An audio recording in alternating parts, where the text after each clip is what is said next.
पिछली क्लास में हमने इंट्रोडक्शन किया था और ये कहा था ना कि हम कौन कौन से सब्जेक्ट्स को फॉलो करेंगे, कौन कौन से सब्जेक्ट्स को साथ लेकर जाएंगे, उनके हवाले से वीडियोस अपलोड करेंगे। तो उनमें से हमने तज़किरा किया, हमने biology, that is one is a biology, chemistry, ये जो थी मेरी फर्स्ट कैटेगरी थी ना, अगर आपको याद हो, केमिस्ट्री, फिजिक्स और ये कुछ सब्जेक्ट्स थे मैट्रिक, एसएससी और एफएससी के हवाले से, फिजिक्स के हवाले से। तो इन सब्जेक्ट्स को पढ़ने से पहले अगर मैं बात करूं कि ये सब्जेक्ट्स बने कैसे, क्योंकि जब आप किसी चीज़ को पढ़ते हैं ना, आपको तब तक उस चीज़ की समझ नहीं आ पाती जब तक आप उसकी बेस को टच ना करें। अब फॉर एग्जांपल हम बायोलॉजी पढ़ने चाह रहे हैं कि बायोलॉजी है कैसे, किस तरह बनी, तो हम पहले ये फोकस करेंगे ना कि ये बायोलॉजी बनी कैसे, बायोलॉजी आई कहाँ से, किस तरह बनी, किस तरह इवॉल्व हुई और इसकी ब्रांचेस कौन सी। उसी तरह केमिस्ट्री और फिजिक्स ये किस तरह बनी, बिल्कुल सिंपल कंसेप्ट है और वेरी वेरी बेसिक कंसेप्ट है कि ये किस तरह बनेंगे, वेरी वेरी बेसिक कंसेप्ट।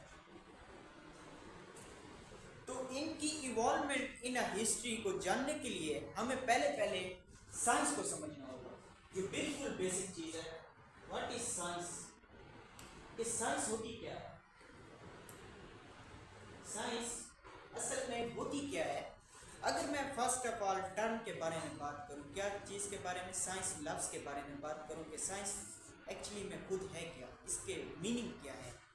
क्योंकि ये जो साइंस है ना, ये एक वर्ड, लैटिन वर्ड साइंटिया से निकला है। Latin word scientia, that is scientia, इससे निकला है, जिसका मतलब होता है नॉलेज। यहां तक समझ आ गई?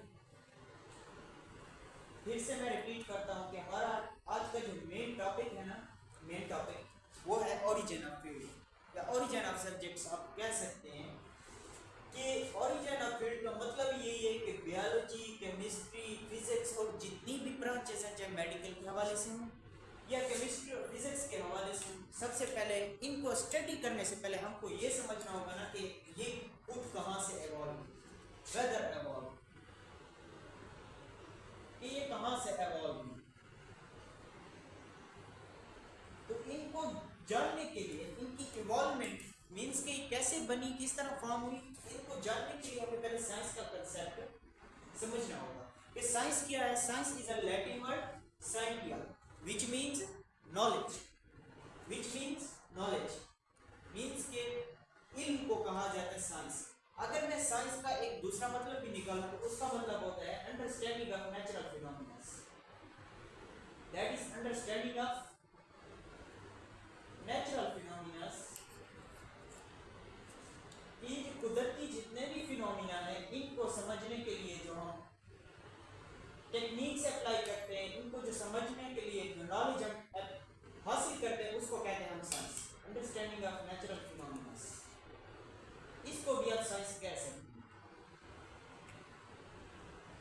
अब थोड़ा सा इस लाइन पर आप फोकस कीजिए कि अंडरस्टैंडिंग ऑफ नेचुरल फिनोमेना का मतलब क्या है। मींस के क्यों हम नेचुरल फिनोमेना को हम जानेंगे, क्यों उसके बारे में स्टडी करेंगे ना, ये मेन बात तो यही होती है ना। अगर मैं ह्यूमन की बात करूँ ना, तो ह्यूमन इसमें सबसे ज़्यादा क्यूरियस होता है। क्या होता है? क्यूरियस होता है, मींस के उसमें बहुत ज़्यादा चाहत होती है, वांट रखता है। वो इस चीज़ की वांट रखते हैं कि वो इन फिनोमिनस को स्टडी करे, नेचुरल फिनोमिनस को स्टडी करे, इनके बारे जो भी मिस्ट्री है उसको स्टडी करे। ये ह्यूमन हर ह्यूमन चाहता है। तो इस क्यूरियोसिटी की बेस पर साइंस डेवलप, क्या चीज डेवलप हुई? अगेन आई एम रिपीटेड कि ह्यूमन क्यूरियस है, कि मींस के वो चाहता है कि वो डिफरेंट नेचुरल फिनोमिनस को स्टडी करे। सो इसी बुनियाद पर साइंस डेवलप हुई। और क्यूरियस का मैं आपको टर्म बताता जाऊं कि curious, what is meant by curious and why humans are curious.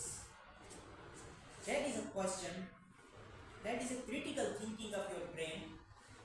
Why human humans are curious। Curious को आप एक एबिलिटी भी मान सकते हैं कि ये एक ऐसी एबिलिटी है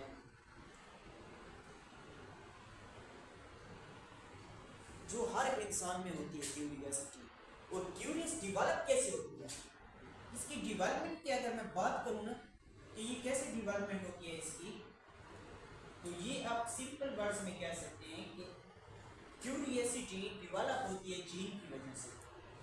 जीन के कंसेप्ट्स आगे जिस तरह हम अपने लेक्चर्स को बढ़ाते चले जाएंगे, बायोलॉजी की डिफरेंट ब्रांचेस में से एक जेनेटिक्स की ब्रांच को आप फेस करना पड़ेगा ना।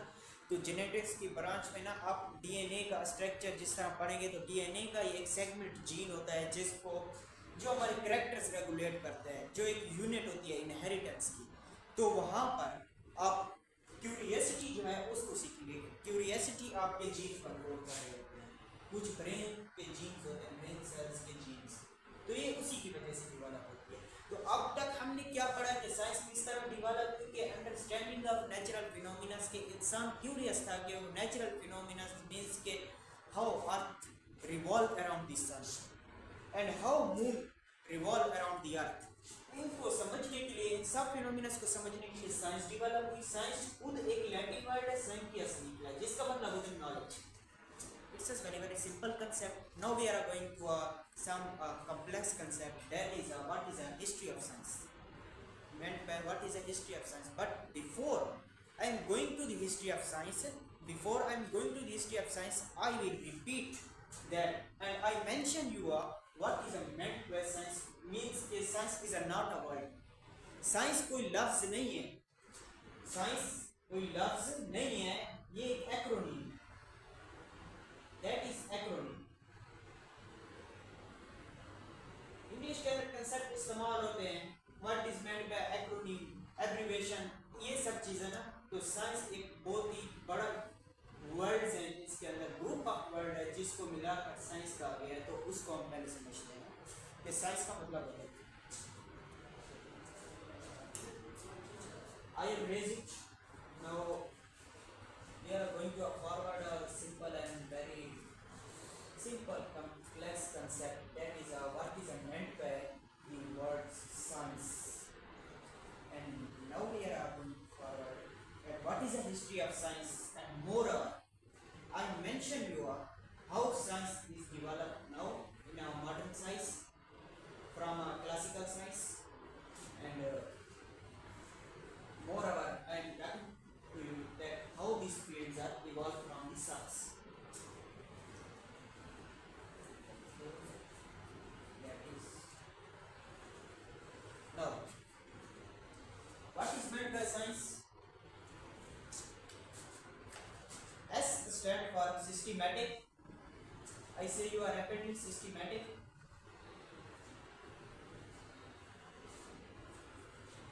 That is systematic.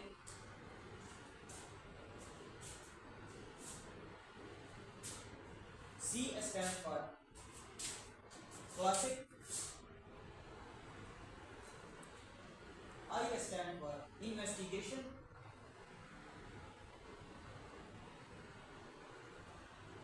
Investigation. E stand for encompassing.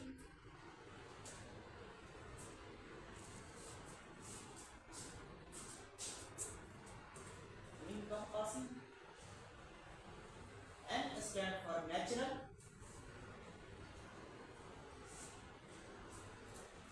And moreover, and C stand for cause, and E stand for effect. I am writing randomly, you know that the board is short, but we have a struggle that you are in a simple words understand my lectures. So what is meant by science? Science का क्या मतलब होता है कि S किस इसका मतलब क्या होता है कि एक systematic classic investigation encompassing natural and cause effect कहते हैं, कॉज एंड इफेक्ट का होता है। ये एक पूरा मीनिंग होता है साइंस का। तो मैं रिपीट ये करता हूँ कि साइंस एक वर्ड नहीं है, साइंस ये ग्रुप ऑफ वर्ड से मिलकर बना हुआ है, इसको हम साइंस कहते हैं। तो इसकी अगर हम हिस्ट्री के बारे में बात करें तो हिस्ट्री में इसका काफ़ी रोल रहा है, क्योंकि हिस्ट्री में 18 सेंचुरी से पहले 18 सेंचुरी से पहले सब के सब जितने भी पीपल्स थे ना, जब जिस तरह मैंने आपको अभी जिक्र किया ना कि man is a curious, human is a curious, कि वो डिफरेंट नेचुरल फिनोमिना के बारे में जानने के लिए बिल्कुल बेताब रहता है। तो 18 सेंचुरी से पहले वो क्या करता था, वो जितनी भी स्टडीज करता था, जितनी भी स्टडीज, उनको सिर्फ एक ही टर्म में स्टडी करता था, that is a natural philosophy.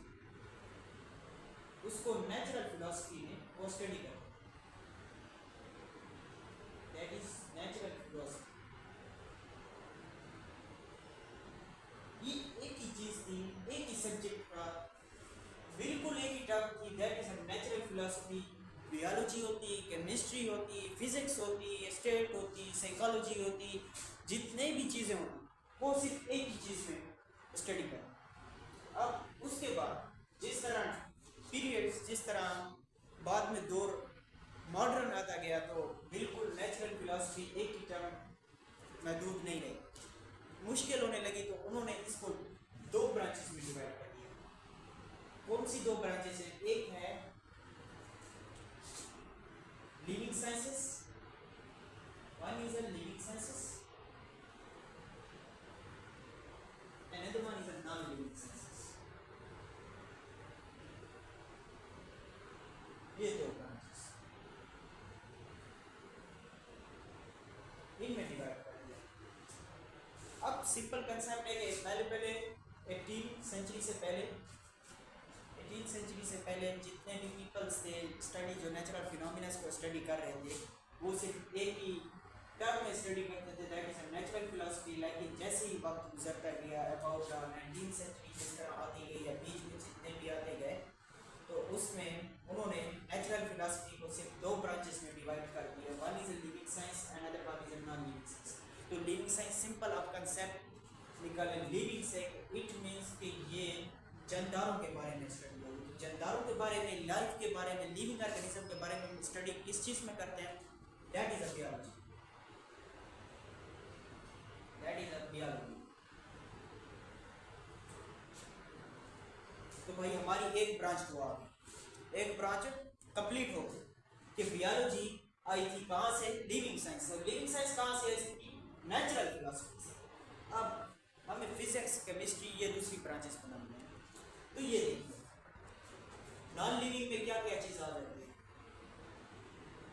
Non living में मीन्स कि आप गैर जंदार की स्टडी कर रहे हैं, आप जंदार की स्टडी कर ही नहीं है, आप बिल्कुल लिविंग को निकाल कर उसके अपोजिट आप वर्ड निकाल लें, non living. So non living में आप पहले ब्रांच आ जाती है, क्या चीज़? फिजिक्स। फिजिक्स हमारी बन गई, that is a physics. Chemistry आ गई, chemistry. Psychology, psychology. Astronomy,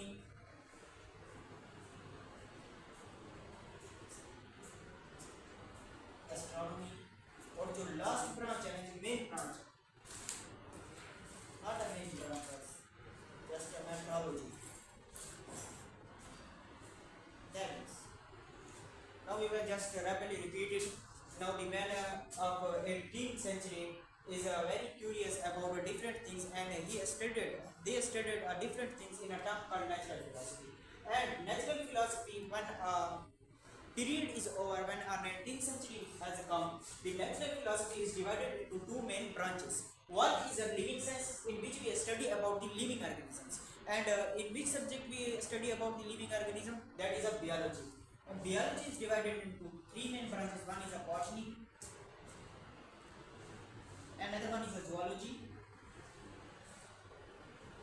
and another one is a microbiology. That is the three main branches of biology. Now biology is formed from living organism, living sciences. Sorry, living sciences. The living sciences is developed from a natural philosophy, and moreover, the natural philosophy is a second division is called non-living sciences. The non-living sciences is divided into 5 main branches. One is a physics, chemistry, psychology, astronomy, and metallurgy. Now, we come back to our lecture. We studied that how the fields, how these subjects that we can studied earlier, how these subjects are formed.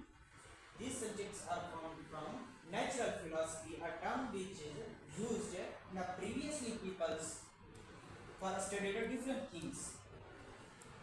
Maybe about nature, maybe about living sciences. So, natural philosophy is divided into 2 main branches. One is a living sciences, in which we have studied about a living organism, that is a biology. And other one is a non-living sciences, in which we have studied about a non-living organism. Or you simply say we study about a matter. Matter is a non-living, you know. And non-living sciences are divided into physics, chemistry, bio. Physics, chemistry, bio. One is a physics, one is a chemistry, another one is a meteorology, another one is a psychology, and the last one is called psychology. So we know just a summary here, and biology, chemistry, and physics.